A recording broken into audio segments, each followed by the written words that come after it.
Welcome to the Self-Growth Nerds podcast. I'm your host, Marie, a courage coach, creative soul, and adventure seeker. Since through hiking the Pacific Crest Trail in 2019, I'm on a mission to help you embrace your most confident self so you can achieve your dreams too. If you're eager for deep conversations, big questions, and meaningful connections, join me on the quest to discovering how we can create a more magical and memorable life. Hello, nerds! How are you? I am good. I'm just back from the holidays and so happy to be back at work. I had my first few sessions yesterday and I just feel so purposeful after sitting with a client and helping them feel at peace and feel clear about where they're going. It is so healing for me as well. So I'm glad to be back. The holidays were good and overwhelming all at once. I think that's the case for many of us.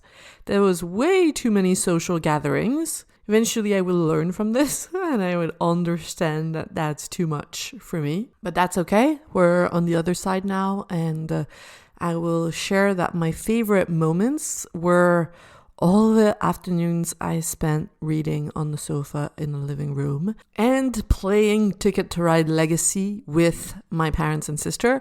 It was our gift from my sister and I to our parents because they were obsessed with the board game Ticket to Ride during the pandemic. So we bought them the Legacy version. Legacy board games are board games that evolve the more you play them. So there's 12 sessions in this one, and every time you add a piece to the board, you add new cards, you add new rules, and it's super fun. It's super mysterious every time to discover the new dynamics that are going to be added. My parents loved it and we were just addicted. So that was a lot of fun. And I definitely recommend it if your family enjoys board games. Now, today, I want to tell you about one of the books I read during the holidays that I know is going to change my life. You know, there's these books you read. First, like half of the book is highlighted. And second, the whole time I had this inner knowing that this was going to have a massive impact on my life in the same way that I did when I was reading Carrot Quinn's memoir, Through Hiking Will Break Your Heart. When I was reading about through hiking, part of me was like, whoa, this is not going to be something I easily forget. This is going to change my trajectory. And I felt the same way about the book No Bad Parts by Dr. Richard C. Schwartz. This book had been on my reading list for a very long time. I knew it was going to be important. I guess I was not ready yet. It's about the therapeutic model that Richard Schwartz invented called internal family system. It's IFS for short. The way I would explain this is that we are all made of multiple parts, that we all have sub-personalities, that we don't have just one way of thinking and feeling, but different ones that often contradict each other. And we also have the self. The self is the part of us that has the ability to see the parts and ensure that they all work together in the same direction. It has, in other words, the ability to be the parent to all of these young parts if it takes on that role. Because what often happens is that we are going to blend with our parts, and that's something that Richard talks about in the book. Some parts of us are going to take over and lead our lives. We've all been in a situation where we wanted to do something and then fear took the wheel and decided we were not going to and sabotaged what we wanted in some way. The idea with IFS is that, like the title of the book says, there are no bad parts. There's just a bunch of parts that we want to get to know and ensure that we are collaborating, that there's no internal conflicts or parts of us that feel unseen or that feel rejected. Harmony is going to come from all the parts of you feeling like they have an important role and they matter and they are recognized. Same goes in any form of systems, in an organization, in a country, in the world at large. Whenever there are people that feel pushed aside, that feel misunderstood, there will be rebellion, there will be conflict. And so that's a way to create peace internally that is going to help you move through the world in a way that also helps create peace externally. So to me, IFS is just a different way to visualize what is explained differently in other therapeutic approaches. But that one, IFS, just matches the way I experience life. And it might match the way you experience your life as well. I'll give you an example. The first time I went to see a therapist, it was because when I was PMSing, I had this part of me that was really mean and I was struggling to manage it. So a trick that my aunt had given me, who is a counselor, is put some distance between you and that voice. Give it a name. So I gave that mean part of me a name. I think back then it was Linda. Yeah, it was something like along those lines. And so I went to see my first therapist and then I told her about this mean part of me who I called Linda. And she looked at me weird and then she sent me an email after our session telling me to go see a doctor. She probably thought I had schizophrenia or something like that. I'm not sure. Multiple personality disorder, which by the way is now called dissociative identity disorder. And in the book, he talks about how that may seem similar to IFS, and it is in a way. But what Richard Schwartz writes in the book is, quote, "The only difference is that they suffered horrible abuse and their system of parts got blown apart more than most, so each part stands out in bolder relief. I'm not sure how you pronounce that word, and is more polarized and disconnected from the others." Anyway, that first therapist probably thought I had a more serious diagnosis, but I intuitively understood that that was not the case, that it was just my way of helping me understand what was going on internally. And then a year ago or 2 years, it was during the pandemic, I signed up for an IFS session with an IFS therapist and loved it. It felt different from any therapy I'd experienced before. It felt like a Dungeons and Dragons adventure in my mind. So she had me close my eyes and we went on a path and met different characters inside of me. There was a fairy, there was an old tree. It felt very magical, and I've stayed with this experience for a long time. And I'm not saying that other IFS therapists have the same approach. I'm sure some of them are more pragmatic than she was, but I really resonated with the idea of conversing with different parts of me and hearing what they had to say. It's also similar to the way I love to work with my clients when they come in and they feel super scattered. One of the exercises that I have developed over time is what I call the meeting room exercise. So I grab my whiteboard and I draw a meeting table and have them, instead of, when you're like, oh, there's this, when you have many different thoughts and feelings regarding one aspect of your life, I have them separate the different thoughts and the different feelings into characters. And I tell them that they're the leader, they're the boss, and there's all of these employees around the table that have a voice. And often what is going on is that there's no leader. The leader is absent. And all the different parts of you are just shouting over each other, interrupting each other, and it makes you feel dizzy. makes you feel overwhelmed. So what I do with my clients is, okay, what are the different parts of you? What are they saying? And what's your relationship with them? Because let's say it's January now. Let's say you decided you want to start a new workout routine, and there's a part of you that is ashamed of the way your body looks. How are you going to respond to that part? Are you going to tell yourself, oh, I should be over this by now. I've done so much work. I can't believe I still struggle with that. Or are you going to get curious and compassionate and ask questions to that part of you to see what they might need, what might help them feel better? This makes a massive difference to how you move through your day, the relationship you're going to have with these different parts of you. Let's say there's a part of you that's anxious about money, that's panicky, that is afraid of running out of money. Are you going to get down to its level and panic with that part of you, or are you going to remain in control like a grounded parent with a toddler who is having a tantrum? So that's a big part of the work that I do, and learning about IFS is going to be a way to deepen that practice.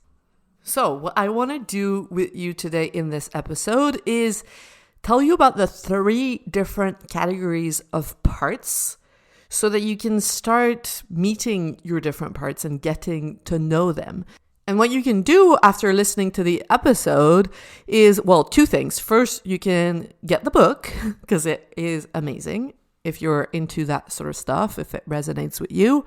And number 2, grab a piece of paper and start mapping the different parts that you got to know during the episode and what their relationship to each other is. You'll better understand as I give you a bunch of examples. So let's dig in. There's 3 categories. The first one is exiles. The second one is managers. And the last one is firefighters. Exiles are often your youngest parts. They used to represent joy, playfulness, wonder until they were put into different roles. Because they are very sensitive parts of us, what happens is they take on extreme beliefs and emotions when they get scared, shamed, hurt, or betrayed. That's what Richard Schwartz calls burdens. So let me give you a very specific example. Let's say you are 4 years old and you get caught in a moment where you were giving yourself pleasure. You were masturbating and someone shamed you. Now that innocent part of you might have taken on the belief in that moment, it is bad for me to feel pleasure. Self-pleasure equals bad. I am a bad little girl. So this part of you who was lighthearted and curious becomes burdened with this extreme belief and extreme emotion of shame. Another example is, let's say you are being adventurous, you're being playful, and you make a mistake, or what someone considers to be a mistake, and they get really angry. The belief that you might take on, that part of you might take on, is making mistakes is unforgivable. So a part of you that used to be adventurous becomes burdened with that belief and with the intense emotion of maybe fear, if fear is what they experienced when that other person got really angry. One last example is, let's say your friends, when you're in primary school, tell you, we don't want to be friends with you anymore. You suck. In that moment, the belief that you might integrate is something along the lines of, something is wrong with me. I am unlovable. So that part of you who used to be full of trust and felt connected becomes burdened with that belief and an emotion of worthlessness or shame. There's this analogy he gives us in the book that I really loved is, let's say you're walking around, living your life, being yourself, and a part of you upsets someone else.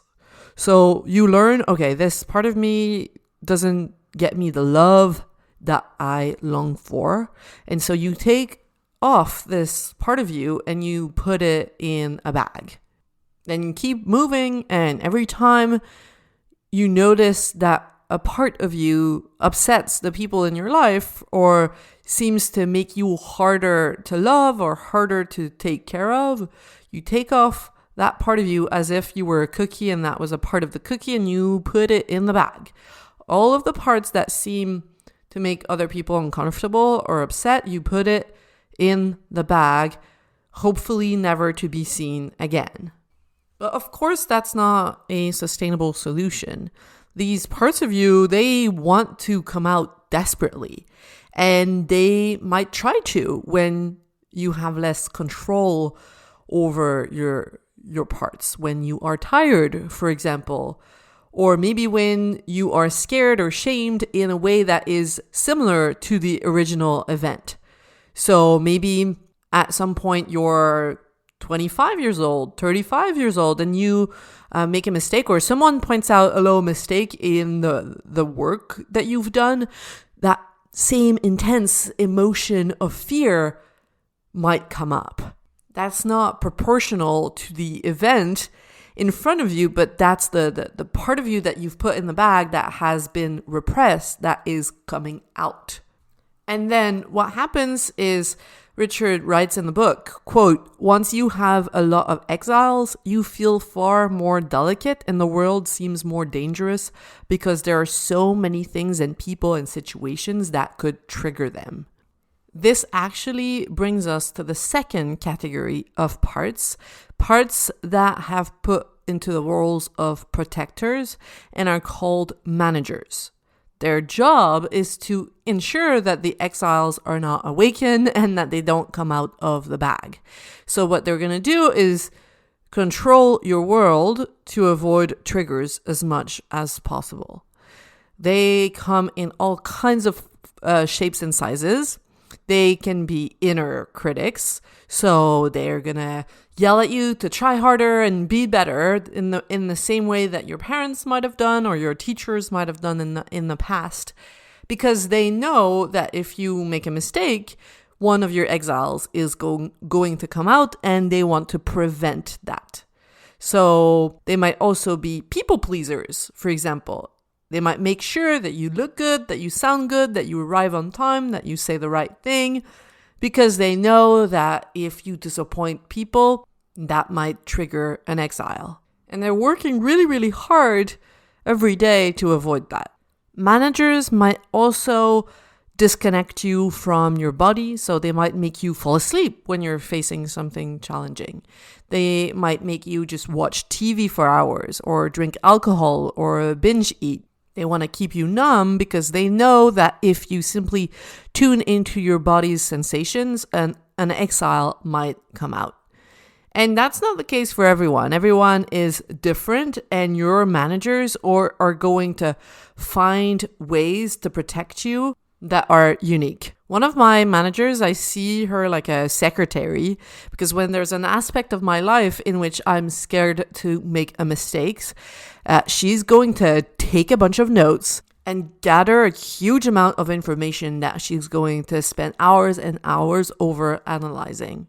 When there's something she's working on, she hardly ever takes any breaks. As soon as I open my eyes in the morning, there she is doing her job, working really, really hard. And then there's another kind of manager that he talks about in the book. He says they, quote, don't want us to feel good about ourselves for fear that if we do, we'll take risks and get hurt. They protect us by tearing us apart. They are the self-hating parts of us who will sabotage anything that might make us feel good, end quote. I thought that was fascinating, because there have been times in my life, and I'm sure you can relate too, where everything's going well, I'm feeling confident, and I'm on the uphill, and then suddenly I crash. Guy Hendricks in the book, The Big Leap, he talks about upper limits. When you have a limit to your capacity for goodness. And to me, that's another way to visualize it, is parts of you that they're just so afraid of you getting hurt or making mistakes that they're going to make you feel bad about yourself, even though you haven't done anything wrong. just as a way to prevent that possibility, because it believes you cannot deal with the consequences. Because that's the thing. Managers believe that we are still the same age we were when our exiles were burdened, when our exiles were put into the metaphorical bag. So they still believe, okay, if you make a mistake and someone gets angry, you're not going to be able to cope with that, and I need to protect you from these intense feelings. It doesn't understand that we have grown and that we might have ways to deal with this now, that we might have tools, that we might not respond in the same way now that we are grown.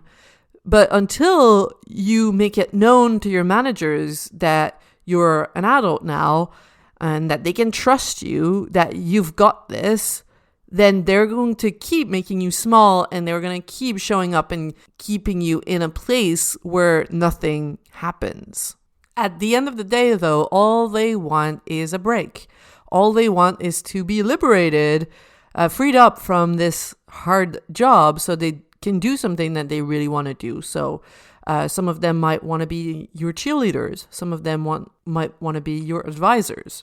But you can only truly know what they're going to want to do once they feel secure enough to give up their protecting job. Now, the third category of parts is firefighters. They are also a kind of protector, but they come in when an exile has come out, and they come in to deal with the raging fire. That's why they're called firefighters. They will either, quote, get us higher than the flames with some substances, or find a way to distract us until the fire burns itself out, end quote. Their job basically is to get us away from the intense emotions and away from the pain. They're protecting us after the fact. They're like babysitters who don't know how to make the babies stop crying, and they will do anything to make them feel better, but they don't really have sustainable tools. They just scramble to find a way to fix the issue quickly. One of my firefighters is a hyperactive doer. If there are feelings that intense emotions that I feel rising up, basically an exile that I feel trying to come out of the bag, my firefighter is going to make me do a bunch of stuff, okay? Clean the house, empty the dishwasher, work. Don't stop, because if you stop, then the emotion will take over. There's another one of my firefighters that is just going to make me completely numb. It's going to repress my emotions, lock them in the basement, and I'm just going to be disassociated. What are your firefighters? And when you ask yourself this question, it can be challenging because they can be very similar to managers. It's just that they come in at different times. So it requires a lot of self-awareness when you're mapping your different parts. Which ones come in when? Try to notice which one is trying to prevent something from happening and which one is reacting to an exile that has shown its colors.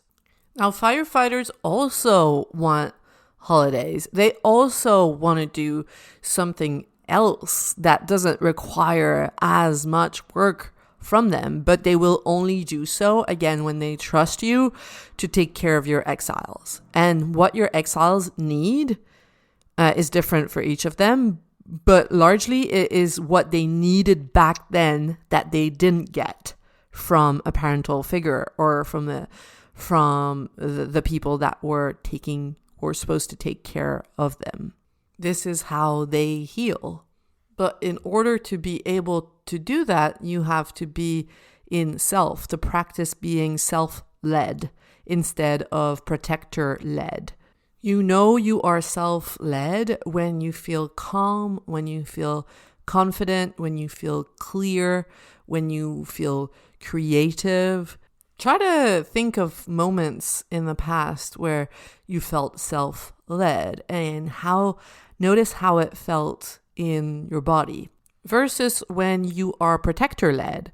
What happens is you blend with a part. So let's say one of your parts is a hyperactive doer that just wants to drown in work.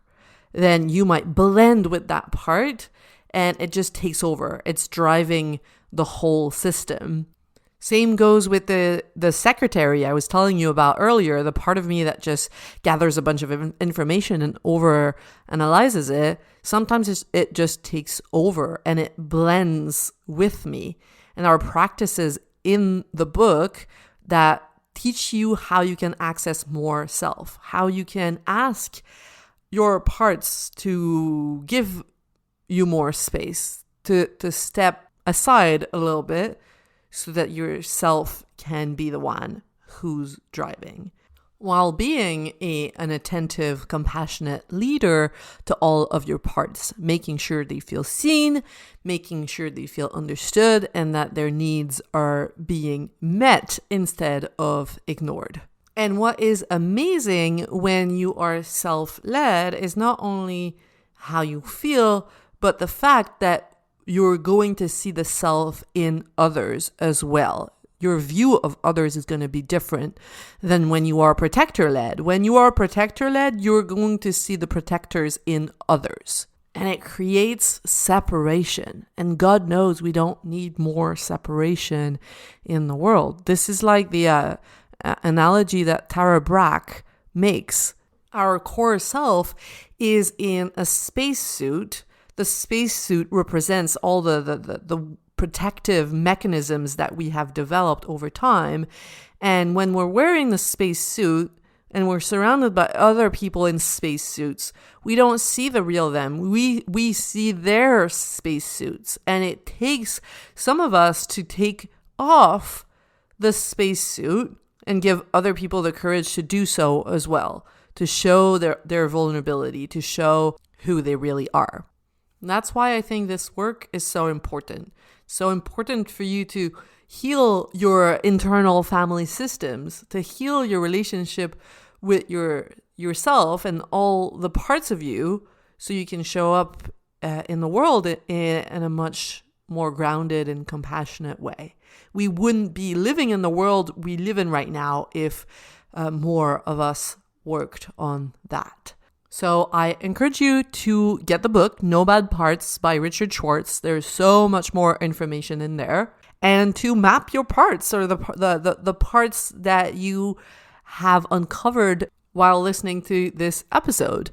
I had a lot of fun with mine, drawing little faces and symbols for each of them, linking them with arrows, like which one reacts to which, and what their relationships are. What are their specific beliefs and traits that they have. I thought it was really interesting and helpful to do. Okay, that's it for this week. I hope this was as fascinating for you as it was for me. And please note that I still have a few remaining spots for clients to work with me this January all the way through April. If you're interested, go to selfgrowthnerds.com/audacity. This is for you if you feel stuck, if you feel confused about where you're going in life, you need a clear direction that's in alignment with your values. You want to be excited when you wake up in the morning.